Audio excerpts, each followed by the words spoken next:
It was late afternoon in South Austin when the rain began to drum steadily on the corrugated metal roof of a small auto shop tucked between a taco stand and an old hardware store. Inside, Mark Reynolds, a local mechanic in his early 40s, was wiping grease off his hands after a long day. Just as he reached for his thermos, he heard the sputter of a motorcycle engine outside.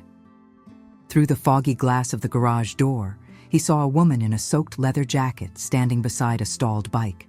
She wasn't shouting, calling for help, or even moving much. She just stood there, shoulders slumped, hair plastered to her face, like someone quietly carrying the weight of something too big to name. Mark knew that kind of silence. It was the same kind that had lived inside him since his wife, Anna, passed away 2 years ago. Without a word, he stepped out into the rain, a rag still in his hand, and walked toward her. That moment, simple as it seemed, would change everything. Mark owned Reynolds Auto, a small garage he had built with his own hands years earlier. The place barely fit 2 cars, but it was clean, organized, and honest, just like him. On the wall hung thank you notes from locals and a faded photograph of him and Anna. She had been the light of his life until cancer took her too soon. In her last days, lying in the hospital, she whispered to him, "Teach Emily to be kind, and don't forget to love again." But Mark hadn't loved since. He went through the motions, waking up early, making breakfast for his daughter Emily, working on cars, picking her up from school, and crashing on the couch at night. Days bled into weeks, weeks into years. The only thing that kept him going was Emily's voice, especially the time she asked, "Daddy, why don't you smile anymore like you used to when Mommy was here?" Since then, he had tried, slowly, to return to the land of the living. Each morning started with pancakes or scrambled eggs, always shaped like hearts or stars. Emily, 7 years old, would sit at the kitchen table swinging her legs, talking about her dreams. "Mom taught me how to bake cookies in my dream," she said once with a big smile. "She said you're good with cars but hopeless in the kitchen." Mark laughed, and his chest ached in the best way. The shop opened at 8. His clients were mostly working-class folks, school teachers, food delivery drivers, retired veterans. Mark never charged more than he should. Sometimes he didn't charge at all. "I'll pay next month," one man would say, and Mark would nod without a fuss. If a kid needed their parents' car running, Mark quietly bought the part out of pocket. After school, Emily joined him at the garage. She'd sit in a corner doing homework and occasionally poking around the tools. "What's this thing?" she asked one day. "That's a timing belt," Mark replied. "It keeps things moving just right, like when people need to work together." Evenings were quiet. After tucking Emily in, Mark sat on the back porch with a beer, watching the Texas sky turn from gold to navy. He hadn't dated since Anna, not because he wasn't lonely, he was, but because the idea of losing someone again was too much. He couldn't bear the thought of Emily getting close to someone who might walk out. Weekends were for thrift markets, car shows, and walks through Zilker Park. Emily would ride on his shoulders, pointing at restored Chevys and Mustangs. "Daddy, when are you going to fix up a fancy car like that?" He'd grin. "The best cars aren't the ones that cost the most. They're the ones built with love." And that love, quiet, steady, and sincere, was what brought him outside in the rain that day. The woman's name was Rachel Carter. She was 33, with striking eyes and tired shoulders. Her classic Yamaha had given out, and she looked like she hadn't planned to stop. Not here, not now. "You'll catch a cold," Mark said, offering a dry rag. "Come on in." Rachel hesitated, then followed him inside. She sat on a plastic chair while he checked the bike. "Fuel lines clogged," he said after a few minutes. "Probably from sitting unused for a while. I can fix it. Just need to wait for the rain to ease up. Should run you about $70. She blinked. "Only 70? In Austin, that's a fair price." She smiled faintly for the first time.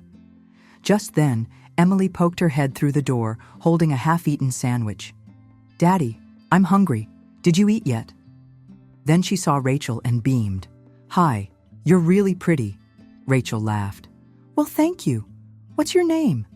Emily, my daddy's the best at fixing stuff, except dinner. Mark blushed, and Rachel laughed harder than she had in days. The rain continued, and Mark invited her to stay for a quick dinner. Just some spaghetti, he said. Nothing fancy. She accepted. They ate at the little kitchen table. Emily chatted nonstop about school, drawings, and her dreams of becoming a vet. Rachel listened, fully present. For the first time in a long while, her shoulders relaxed. "So, what do you do?" Emily asked. Rachel paused. "I work with computers, kind of like games." She kept it vague. Mark didn't press. He just watched the two of them, his daughter and this mysterious stranger, connecting over pasta and laughter. And though no one said it aloud, something had begun that night. Something warm, something real. The next day, Rachel returned to the garage. Mark was replacing the brake pads on a pickup when he heard her voice from the entrance. "Just came to make sure the Yamaha's still behaving." He looked up, amused. "Running just fine. But if you want to learn how to keep her in shape, I've got tools and time." She accepted the offer with a small nod, and from that day on, she started showing up in the afternoons. At first, it was under the excuse of learning basic maintenance, but soon it was clear she wasn't coming just for the motorcycle. Mark didn't ask questions. He just let her be there. Emily was thrilled. She adored Rachel from the start. "She draws better than anyone," she told her classmates. At the garage, they sat together with crayons and cardboard, sketching animals, clouds, and even a dream motorcycle with rainbow flames. The garage, once filled with only the smell of oil and metal, now carried laughter, chalk dust, and traces of something long missing. Joy. Mark slowly let Rachel into the rhythm of his world. He showed her how to check oil levels, tighten a belt, clean spark plugs. She listened with genuine interest, even asking follow-up questions. He wasn't used to being listened to like that anymore, and it didn't go unnoticed. "Mark," said old Joe from the hardware store next door, "you've got a new light in your eyes lately." Mark shrugged. "Just a few more smiles around here lately, I guess." One evening, Rachel stayed for dinner again. Emily insisted on making her famous peanut butter and jelly sandwich, served with a side of apple slices. Mark made his usual baked mac and cheese. They ate at the little table with mismatched chairs, surrounded by the hum of the ceiling fan and Emily's stories about school. Rachel talked about her travels through California and a quiet beach she once found in Oregon. Emily listened, chin in hands, eyes wide. "I want to travel when I grow up too," she said. Rachel smiled softly. "The best part of traveling is having a home to come back to." Later that night, after Rachel left, Mark lingered at the door. He looked at Anna's photo on the mantel and whispered, "You'd like her." The next week, Rachel arrived just before sunset to help clean up the garage. Mark was showing her how to adjust tire pressure when her phone rang. She hesitated, glanced at the screen, and answered. "Rachel, finally. Where the hell are you?" A frantic voice shouted. "The board's panicking, the media's asking questions, and the stock is down 10%. People think you've disappeared." Mark froze. Rachel's face paled. She ended the call quickly, but the damage was done. Mark looked at her. "Stock? Board? Who are you, Rachel?" She took a breath. "I didn't lie. I just didn't tell you everything. I'm the CEO of a tech company in San Francisco. I needed to get away from that life, so I took my bike and rode until I ended up here." Mark stared at her, hurt washing over his face. "So what? This is your vacation from the rich world? Pretend you're normal for a few days? Let a little girl fall for you like it's a game?" "No, it's not like that. What I felt here, with you, with Emily, it's the most real thing I've ever known." "Real?" he repeated bitterly. "You let us believe you were just a woman passing through. You made my daughter feel safe with you. Now you're going to fly back to your tower and leave us behind?" Emily, who had been drawing just outside the garage, stepped in, tears forming in her eyes. "Are you leaving?" Rachel knelt beside her. "Sweetheart, I didn't mean to hurt you." Mark's voice hardened. Emily, go inside." "But Daddy—" "Now." Emily ran, sobbing. Rachel stood, eyes full of tears. "Mark, please." "Don't," he said, backing away. "You don't belong here. You were never going to stay." "I wasn't playing a role," she pleaded. "I didn't tell you because I didn't want this to change. I wanted to be loved for me, not my name." He shook his head. "Then you should have been honest. Because now, the only thing I know for sure is that you lied." Rachel stepped toward the door, her heart pounding. "Mark, if I weren't a CEO, if I were just Rachel, would you—" "But you're not," he said quietly. "And that's the problem." Without another word, she left. The rain had returned, just a drizzle now, but enough to blur the streetlights as she rode away on the Yamaha, her heart heavier than ever. Mark stood in the garage, arms crossed, staring at the spot where she'd stood minutes ago. The garage was quiet again. Too quiet. Inside the house, Emily cried into her pillow, hugging the drawing Rachel had helped her finish just the day before. And far away, in a high-rise apartment overlooking the bay, Rachel sat alone, wishing more than anything she could turn back time. Days passed. The garage returned to its usual rhythm, tools clanking, engines humming, and the faint sound of classic rock playing from an old radio. But something had changed. Mark moved slower. His smile had vanished. And Emily hardly spoke. She still came to the shop after school but sat in silence. She stopped drawing. The corner where she and Rachel used to sketch together now felt cold, like a piece of sunlight had been shut off. Mark noticed, of course, but he didn't know how to fix it. 1,000 miles away in San Francisco, Rachel sat in her high-rise apartment, overlooking the bay. Everything was as she had left it. Glass desks, leather chairs, framed awards on the walls. She should have felt powerful, accomplished, respected. Instead, she felt hollow. Meetings resumed. Stock prices stabilized. Her assistant filled her calendar with events, pitches, product launches. Everyone welcomed her back like a queen returning from battle. But Rachel barely heard a word. Each night, she lay awake, thinking of Emily's laughter, of the backyard lights at Mark's house, of the simplicity she had once run from and now desperately missed. Tuesday afternoon, her phone rang, an unfamiliar number from Austin. She hesitated before answering. "Miss Carter?" a woman asked. "This is Julie. My shop's next to Mark's garage. I hope I'm not crossing a line, but I found your number on a receipt you left once." Rachel stood up. "Is something wrong?" "It's Emily. She had a bike accident yesterday, hit her head hard. She's at St. David's, in a coma. Mark hasn't left her side." Rachel's breath caught. "She fell near the park," Julie continued. "Doctors say she might need emergency surgery, but Mark doesn't have the insurance to cover it. They're talking about moving her to a public hospital." Rachel didn't wait to hear more. She dropped the phone, grabbed her keys, and raced to the airport. 2 hours later, she arrived in Austin, winded, her suitcase bouncing behind her as she rushed into the hospital.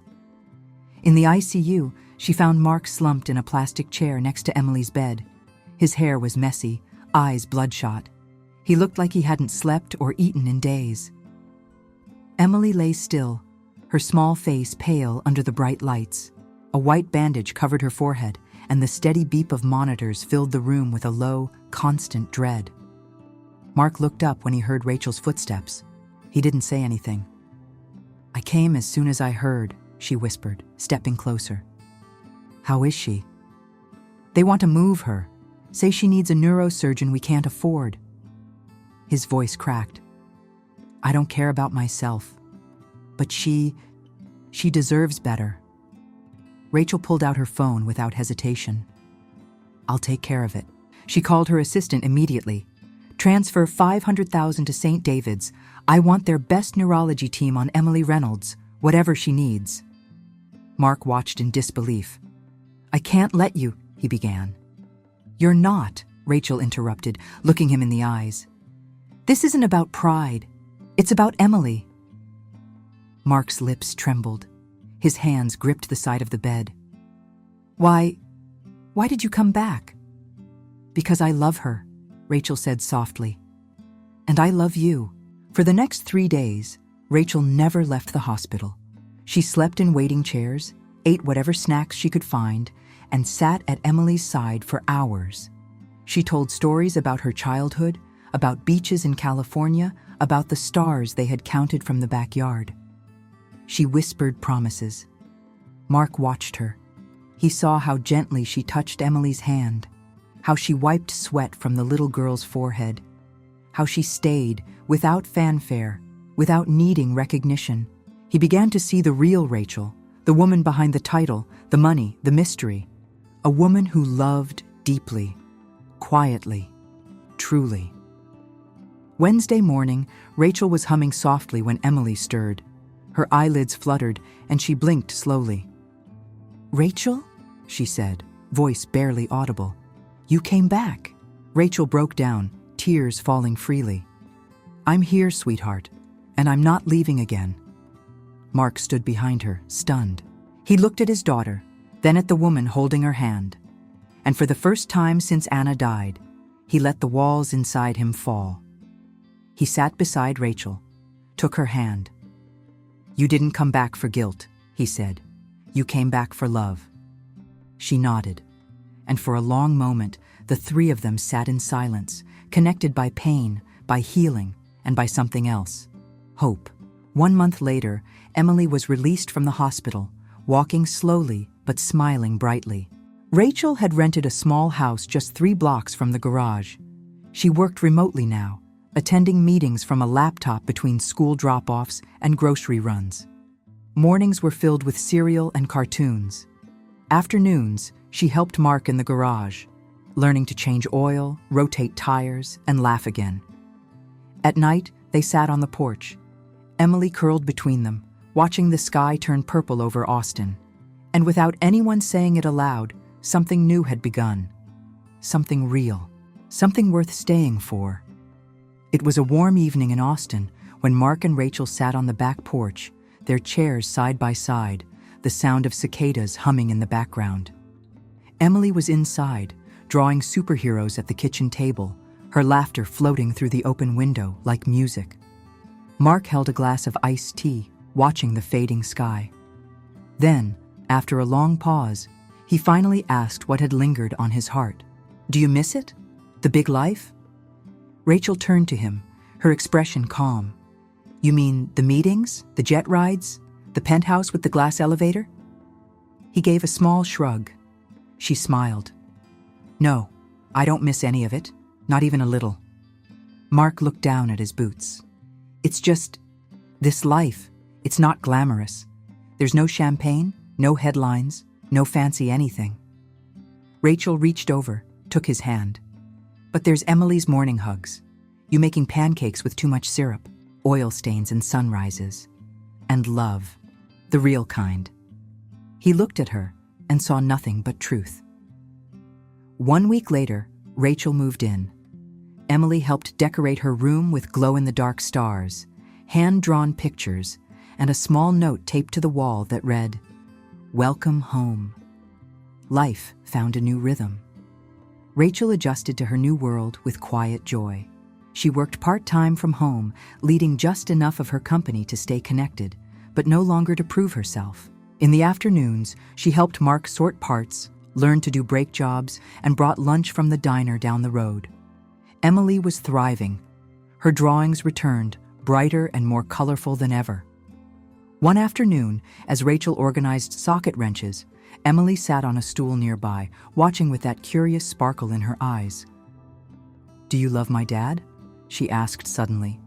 Rachel paused, surprised. "I do." Emily nodded. "He smiles more when you're here. He stopped being sad." Mark overheard the conversation from the other side of the garage. That night, as they all sat together watching a movie on the worn-out couch, he knew what he wanted. 2 months later, they held a simple backyard wedding under string lights and a sky full of stars. The ceremony was modest, just close friends, a few neighbors, and a whole lot of love. Emily was the flower girl, carrying a basket of wildflowers. Mark wore a clean shirt and his best boots. Rachel wore a soft white dress and bare feet in the grass. The tables were made from crates. The cake came from the local bakery. The music was a playlist Emily had made with her favorite songs. And in front of that small gathering, Rachel gave a speech that made everyone cry. I used to think success meant climbing higher, earning more, proving I was worth something. But the truth is, none of that ever made me feel full. What filled me, what saved me, was this family, this backyard, these hands, these hearts. Mark took her hand, squeezing it gently. Anna, he whispered to the stars, we're okay now. I kept my promise. Inside the garage, they hung a new photo on the wall beside the old one of Anna, Mark, Rachel, and Emily, smiling, arms around each other, covered in grease and glowing with happiness. Beside them sat 3 vehicles, the Yamaha, now with pink and purple stickers, Mark's old pickup, freshly tuned, and Emily's little blue bicycle. 3 wheels, 3 lives, 1 home. In the weeks that followed, everything settled into something beautiful. Mark still opened the garage every morning. Rachel still took video calls when she needed to, now from the kitchen table with a cup of coffee in hand. Emily still told elaborate stories while doing homework near the tool bench. They weren't rich, they weren't famous, but they were deeply, completely happy. And in a world that often measures success by numbers and noise, theirs was a different kind of success, the kind that lives in quiet moments and open hearts. Because sometimes love doesn't arrive with fireworks. Sometimes it comes in the form of a broken motorcycle, a quiet mechanic, and a little girl who draws stars. And sometimes, when you least expect it, love stays. If this story reminded you that true kindness and love still exist in the world, leave a comment below. Share it with someone who believes in second chances, and don't forget to follow our channel for more stories that speak straight to the heart. See you next time.